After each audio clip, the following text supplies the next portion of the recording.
உத்திரமேரூர் வரலாற்று சிறப்புமிக்க ஸ்ரீ குழம்பேஸ்வரர் கோயிலில் 108 சங்காபிஷேகத்துடன் மண்டலாபிஷேக பூர்த்தி விழாவானது இன்று நடைபெற்றது.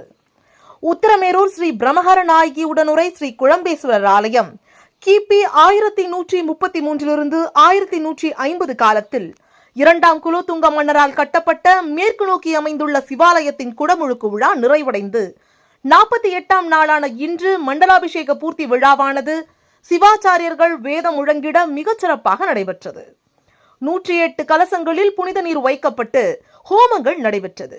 ஆலயத்தின் கும்பாபிஷேகம் நிறைவடைந்து மண்டலாபிஷேக பூர்த்தி விழாவினை முன்னிட்டு சிறப்பு யாகம் வளர்க்கப்பட்டு 108 சங்குகள் மற்றும் 108 கலசங்களில் புனித நீர் வைக்கப்பட்டு ஹோமங்கள் நடைபெற்றது. தேவார பாடல்களுடன் மகா பூர்ணாகுதி மற்றும் தீபாராதனைக்கு பிறகு சங்குகள் மற்றும் கலசங்கள் அடங்கிய புனித நீர் மங்கள வாத்தியங்கள் முழங்க ஊர்வலமாக எடுத்து வரப்பட்டு ஸ்ரீ திரிபுர சுந்தரி சமேத குழம்பேஸ்வரர் மற்றும் பரிவார மூர்த்திகளுக்கு அபிஷேகம் செய்யப்பட்டது. காஞ்சிபுரம் கச்சபேஸ்வரர் ஆலய ஓதுவார் தமிழ்ச்செல்வன் முன்னிலையில் நடைபெற்ற நிகழ்ச்சியில் கலந்து கொண்ட பக்தர்களுக்கு அருட்பிரசாதங்கள், அன்னதானங்கள் வழங்கப்பட்டன.